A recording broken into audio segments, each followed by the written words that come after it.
ಅವಾಗಿಂದ ನಾಚಿಕೆ ಪಡ್ಕೋಬೇಕು ಅಂತ ಟ್ರೈ ಮಾಡ್ತಿದ್ದಾಳೆ, ಆದ್ರೆ ಆಗ್ತಾನೆ ಇಲ್ಲ. ನಾಚಿಕೆ ಪಡಿಸುವಂತ ಟೀಚರ್ ಇದ್ರೆ ಹೇಳಿ, ಒಂದ್ಸಲ ಕರ್ಕೊಂಡು ಹೋಗ್ತೀನಿ.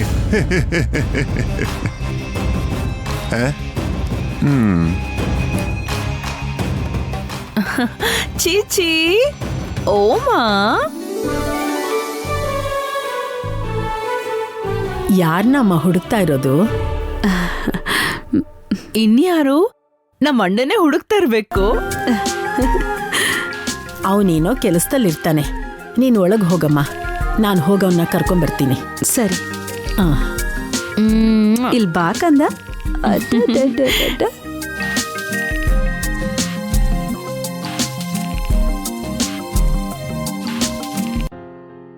ಧನಂಜಯ ವರ್ಮಾ ಮೇಲೆ ಕೊನೆಯಲ್ಲಿರ್ಬೇಕು. ಬನ್ನಿ ಗುರುಗಳೇ.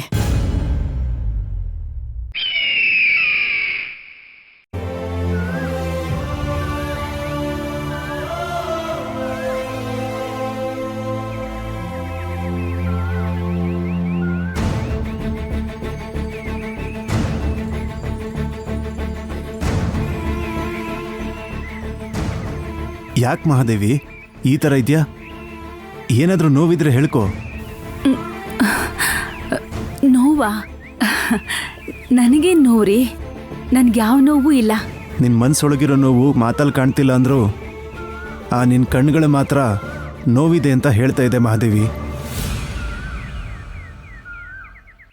ಹೌದು, ಇಂಥ ಸಮಯದಲ್ಲಿ ತವರು ಮನೆಯವರು ಅತ್ತೆ ಮನೆಯವರು ಬರಬೇಕು, ಸೀಮಂತ ಮಾಡಬೇಕು, 4 ಮುತ್ತೈದೆಯರು ಬಂದು ಆಶೀರ್ವಾದ ಮಾಡಬೇಕು ಅಂತ ಎಲ್ಲ ಬಸರೆ ಹೆಂಗಸಿಗೂ ಆಸೆ ಇರುತ್ತಲ್ವಾ?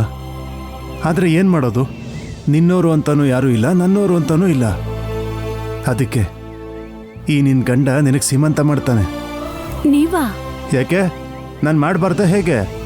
ಇಲ್ಲಿ ನೋಡು, ಬೆಳೆ ತೆಗೆಯೋದು ಮಾತ್ರ ಅಲ್ಲ, ಸೀಮಂತ ಮಾಡೋದು ಗೊತ್ತು ನನಗೆ. ನೋಡ್ತಿರು ಹೇಗೆ ಮಾಡ್ತೀನಿ, ನೋಡ್ತಿರು.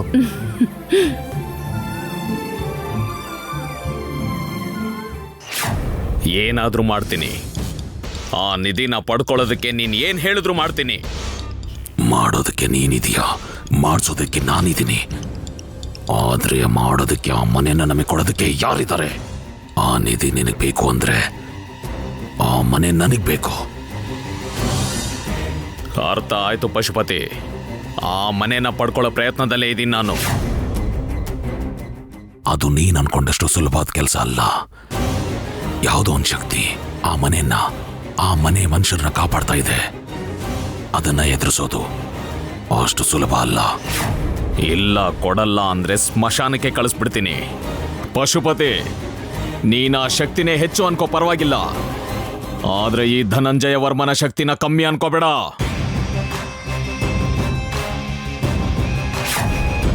ನಾನೊಂದ್ಸಲ ಮನಸ್ಸು ಮಾಡಿದ್ರೆ, ಬೇಕು ಅನ್ಕೊಂಡ್ರೆ ಮೇಘಗಳನ್ನೇ ನೆಲಕ್ಕಿಳಿಸಿ ರಾಗ ಆಡಿಸ್ತೀನಿ, ಸಿಡ್ಲನ್ನೇ ತಂದು ನನ್ನ ಮನೆ ದೀಪ ಹಚ್ತೀನಿ. ಶಭಾಷ್, ಇದೇ ಧೈರ್ಯ ನನಗೆ ಬೇಕಾಗಿರೋದು. ಮಾಡೋಣ, ಆ ಶಕ್ತಿನ ನಾಶ ಮಾಡೋಣ, ನಿಧಿನ ನಮ್ ಸ್ವಂತ ಮಾಡ್ಕೊಳ್ಳೋಣ.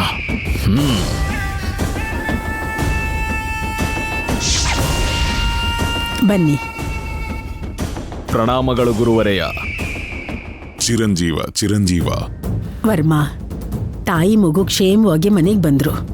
ನೀನ್ ವಾರಸ್ತರ ಈ ಮನೇಲಿ ಖುಷಿಯಾಗಿ ನಗ್ತಿದ್ದಾನೆ. ಆ ಖುಷಿ ಸಂತೋಷ ಯಾವುದೂ ಇಲ್ದೆ ಏನೋ ಕಳ್ಕೊಂಡಿರೋ ಹಾಗೆ ಆ ಕೋಣೆಲಿ ಏನೋ ಮಾಡ್ತಿದ್ಯಾ?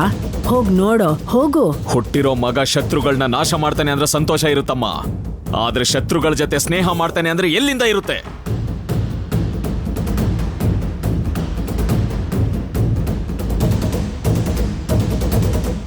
ನೀವು ಬನ್ನಿ ಗುರುಗಳೇ.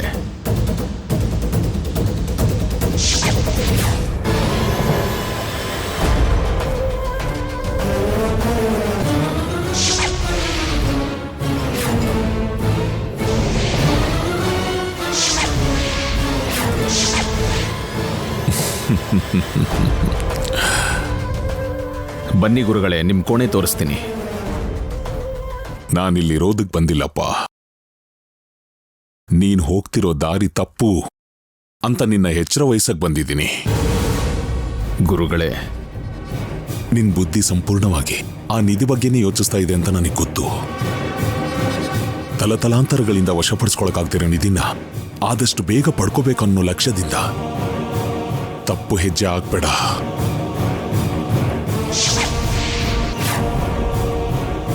ಹೆಜ್ಜೆ ಹಿಡ್ದೇ ಇರೋ ಆ ಶಕ್ತಿ ಎಡೆ ಎತ್ತಿ ನಿನ್ನ ಜೀವನನೇ ಮುಗಿಸ್ಬಿಡುತ್ತೆ.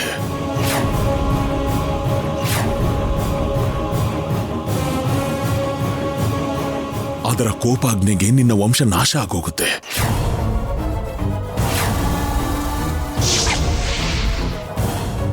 ಅದರ ಜೊತೆ ನೀನು ಕೂಡ ನಾಶ ಆಗ್ಬಾರ್ದು ಅಂದ್ರೆ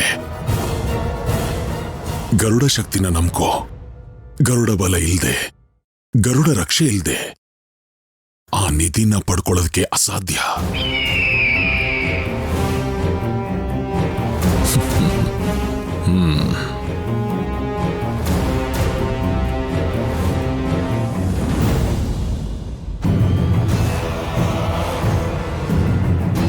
ಹೆಜ್ಜೆ ಹಿಡ್ದೇ ಇರೋ ಶಕ್ತಿನ ಅಂದ್ರೆ ಸರ್ಪ. ಅದಕ್ಕೇನಾ ಗರುಡ ಶಕ್ತಿ, ಗರುಡ ರಕ್ಷೆನ ಪಡ್ಕೊ ಅಂತ ಹೇಳ್ದ.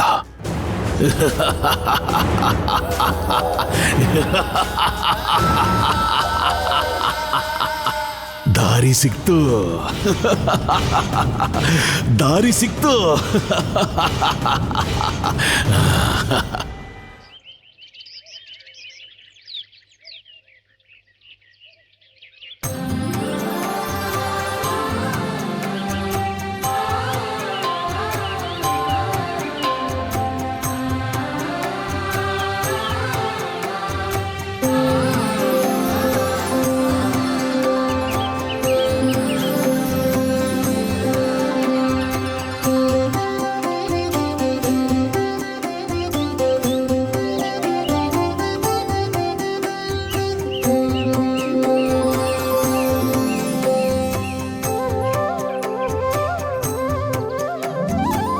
ಸಂತೋಷನಾ?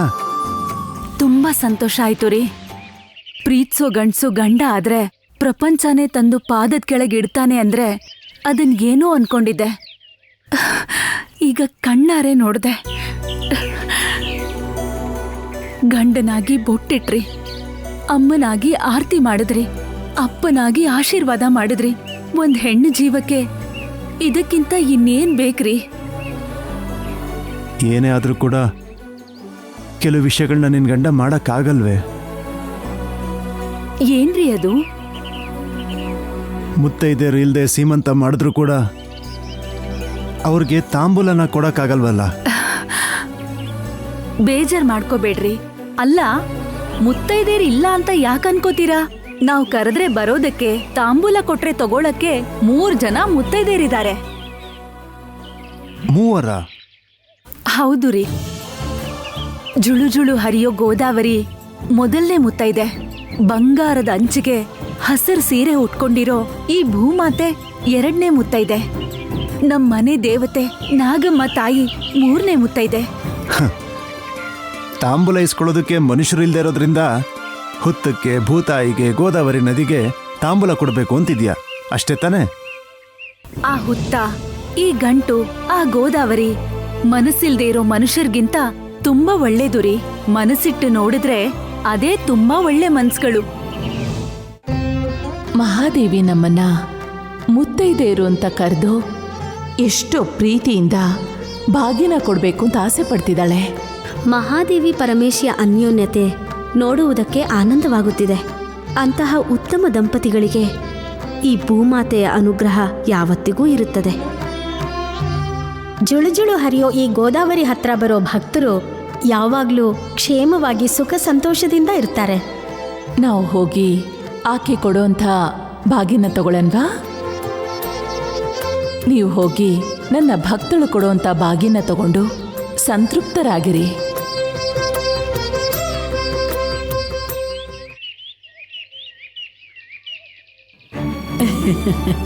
ನನ್ ಬಂಗಾರ ಇದು. ಎಲ್ಲ ಅವನ್ ತಾತನ ಹೋಲಿಕೆನೆ.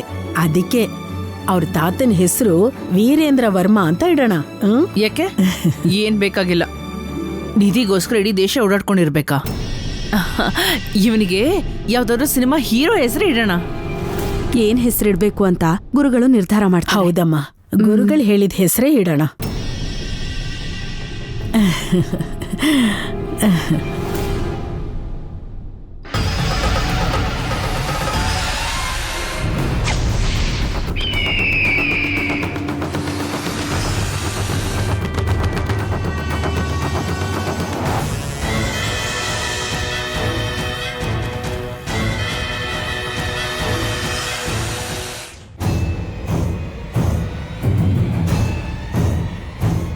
ಎಲ್ಲೋ ಹಾವು ಬುಸ್ಕೊಡೋ ಶಬ್ದ ಕೇಳ್ತಾ ಇದೆಯಲ್ಲ.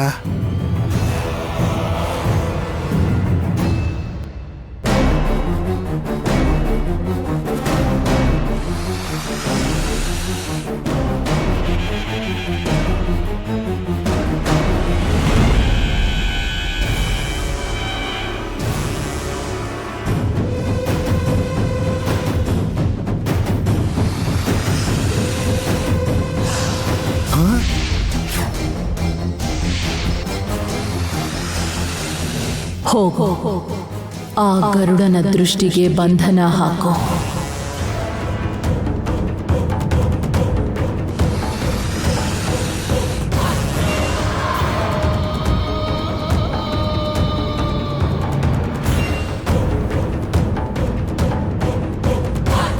ನಾನು ತಗೊಂಡೋಗ್ತೀನಿ, ನೀನು ಹೋಗು.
ಯಾರಲ್ಲಿ?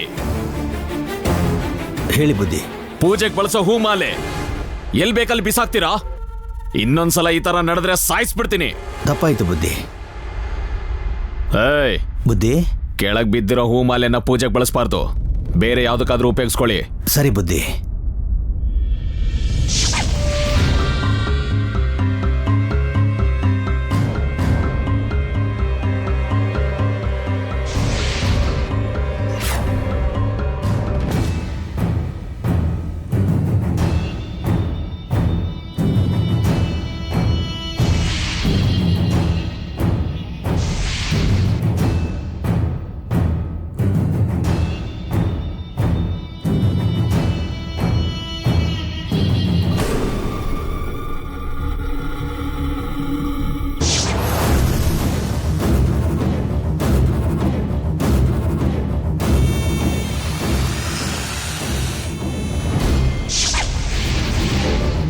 ಎಲ್ಲಿ ನನ್ ಬಂಗಾರ? ಎಲ್ಲಿ?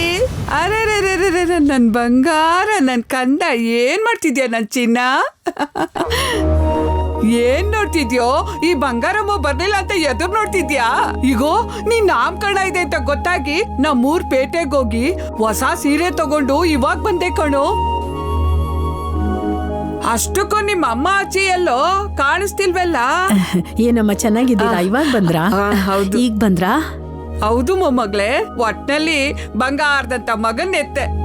ನಮ್ ಬೃಂದಾವನ ವಂಶಕ್ಕೆ ವಾರಸ್ದಾರನ್ ಕೊಟ್ಟೆ. ಇನ್ನಿನ್ ಕೆಲ್ಸ ಆಗೋಯ್ತು. ಇವನನ್ ಬೆಳೆಸೋ ಜವಾಬ್ದಾರಿ ನಿಮ್ಮ ಅತ್ತೆದೆ. ಕೆಲ್ಸ ನೋಡಮ್ಮ. ಚೆನ್ನಾಗಿದ್ಯಾಮಮ್ಮ? ನಿನ್ ಮುಖದಂಗಿದ್ದೀನಿ. ಏನಂದ್ರಿ? ಅದೇ ಕಣೆ, ನಿನ್ ಮುಖದಂಗೆ ಅಂದವಾಗಿದ್ದೀನಿ. ಕೆಟ್ಟ ಮುಖದವಳೆ, ನನ್ನೇ ಬೈತಿರೋದು ಅಂತ ನನ್ಗೆ ಅರ್ಥ ಆಯ್ತೆ. ಕೈಕಾಲ್ ತೊಳ್ಕೊಂಡ್ ಬನ್ನಿ ಅಜ್ಜಿ, ಏನಾದ್ರೂ ತಿನ್ನುವಂತೆ. ಆಲ್ರೆಡಿ ತಿಂದಾಯ್ತಲ್ವಾ? ಏನದು? ತಲೆನ.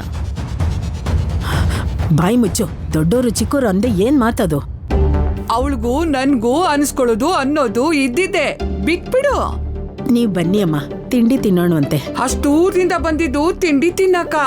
ಸ್ವಲ್ಪ ಹೊತ್ತು ನನ್ ಮರಿ ಮಗಂತವ ಆಡ್ಕೊತೀನಿ. ನೀವ್ ಹೋಗಿ ನಿಮ್ ಕೆಲ್ಸ ನೋಡ್ಕೊಳ್ಳಿ. ಸರಿ. ಭದ್ರಾ, ಅರವಿಂದ, ಮಿಕ್ಕಿದ ಕೆಲ್ಸ ನೋಡೋಣ ಬನ್ನಿ.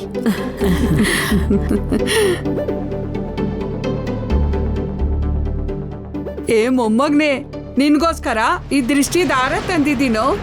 ಇದನ್ ಕೈ ಕಟ್ಕೊಂಡ್ರೆ ಯಾವ ದೃಷ್ಟಿ ದೋಷನೂ ಬಾಲಗ್ರಹನೂ ಇರೋದಿಲ್ಲ. ಇದನ್ ನಿಮ್ ತಾತಂಗ್ ಕಟ್ಟಿದ್ದೆ, ನಿಮ್ ಅಪ್ಪಂಗ್ ಕಟ್ಟಿದ್ದೆ, ಈಗ ನಿಂಗೂ ಕಟ್ತಿದ್ದೀನಿ. ಇದೇನಿದು, ಏನು ಇಲ್ದವ್ ನಂಗೆ ಗರಿಯಾಗಿ ಕಟ್ಕೊಂಡಿದ್ಯೋ?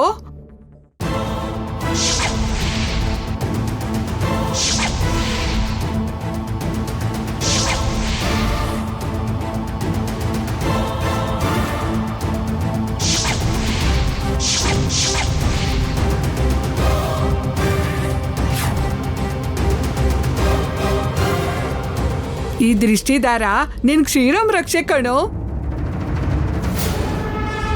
ಅಬ್ಬಾ, ಯಾಕೋ ತುಂಬಾ ಬಾಯಾರಿಕೆ ಆಗ್ತಿದ್ಯಲ್ಲ, ನೀರೆಲ್ಲಿಟ್ಟಿದ್ದಾರೆ?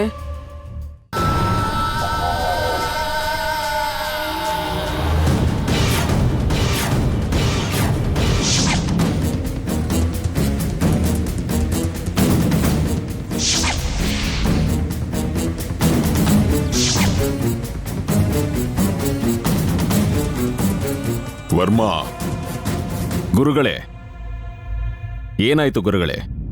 ನಿನ್ನ ನೆರಳನ್ನು ಮುಟ್ಟದು ಕೂಡ ಭಯಪಡೋ ನಾಗಜಾತಿ ನಿನ್ನ ಮಗನ ನಾಮಕರಣಕ್ಕೆ ಬಂದು ಹೋಗಿದೆ. ನಾಗಜಾತಿನ? ಅದು ನನ್ ಮನೆಗ? ಅಸಂಭವ. ಅಸಂಭವನ? ನೋಡು,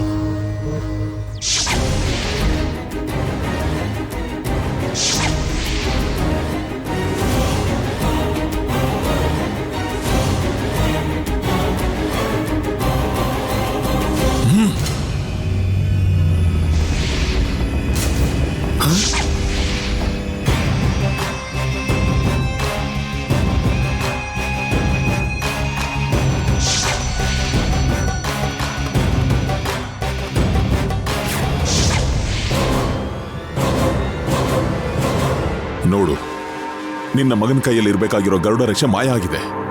ಇದು ಆ ನಾಗಜಾತಿಯ ಕೆಲಸ.